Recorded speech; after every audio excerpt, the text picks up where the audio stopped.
Peyğəmbər alı Peyğəmbərə sələvat edək.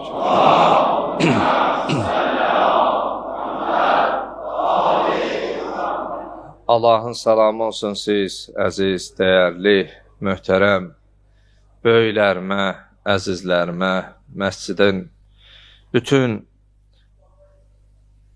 iştirakçılarına, Allah evinə qədəm götürüb gələn hər kəsə, bizi izləyən, ümumən səsimizi eşidən hər kəsə.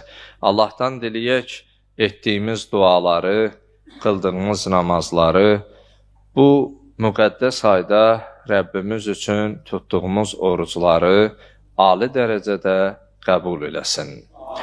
Və bu qalan günlərdə bizə həmi cismən, həmi ruhən o gücü, qüvvəti versin ki, Allahı razı salacaq şəkildə, Allahın bizdən razı qaldığı şəkildə ona qalan günlərimizdə ibadət edə bilək və oruclarımızı tuta bilək.